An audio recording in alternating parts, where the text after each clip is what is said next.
بسم اللہ الرحمن الرحیم۔ زی ٹی وی کے معزز ناظرین السلام علیکم۔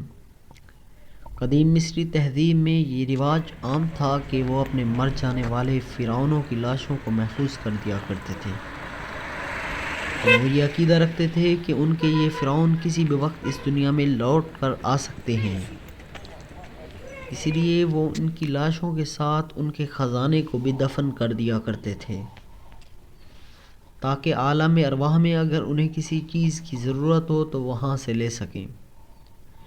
وقت کے ساتھ ساتھ کئی فرعون ایسے بھی تھے جن کی ممیاں وقت کی گرد تلے دب کر رہ گئی۔ تاریخ میں ایسے لمحے بھی آئے ہیں جب ان ممیوں کا انکشاف دوران تلاش یا اتفاقیہ ہو گیا، جس کی وجہ سے تاریخ کے طالب علم پر تحقیق کے نئے دروازے کھلتے گئے۔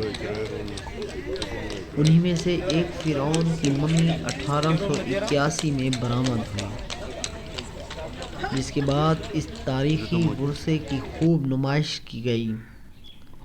کبھی اس کو لٹا کر تو کبھی اس کو کھڑا کر کے یہ بتایا جاتا کہ یہ ہے اس مجبور و بے بس انسان کی لاش جو کبھی اپنے زمانے میں خدا ہونے کا دعویٰ کیا کرتا تھا۔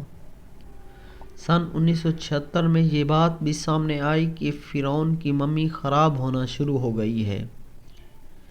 یہ اس بات کی علامت تھی کہ اگر فرعون کی لاش کا جلد علاج نہ کیا گیا تو یہ سامان عبرت دنیا کی نگاہوں سے ہمیشہ کے لیے اوجھل ہو جائے گا۔ اس بیماری کا علاج مصر میں موجود نہ تھا، بلکہ پوری دنیا میں سوائے فرانس کے اور کسی ملک کے پاس موجود نہ تھا۔ چنانچہ فرعون کی ممی کو فرانس منتقل کرنا ضروری تھا، لیکن اس کے لیے قانونی رکاوٹیں موجود تھیں۔ اس کو کیسے دور کیا گیا، آج کی اس ویڈیو میں ہم اس داستان کا ذکر کریں گے۔ ناظرین، اس وقت فرانس کا یہ قانون تھا کہ آدمی مردہ ہو یا زندہ، اس کے فرانس میں داخلے کے لیے پاسپورٹ کا ہونا ضروری تھا۔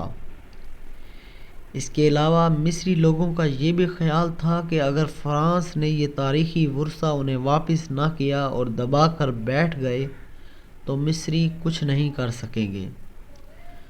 چنانچہ مصریوں نے ان کا پاسپورٹ بنوانا ضروری سمجھا۔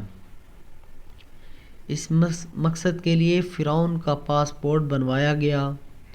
چنانچہ فرعون نے اپنے مرنے کے ہزاروں سال بعد فرانس کا سفر کیا، اور جب فرعون کا جہاز وہاں پہنچا تو ایک اور نئی دلچسپ صورتحال دیکھنے کو ملی۔ فرانسیسیوں کا قانون تھا کہ بادشاہ مردہ ہو یا زندہ اس کو پروٹوکول دینا ضروری تھا۔ اس رسم بد کو پورا کرنے کے لیے فرعون کو پروٹوکول بھی دیا گیا۔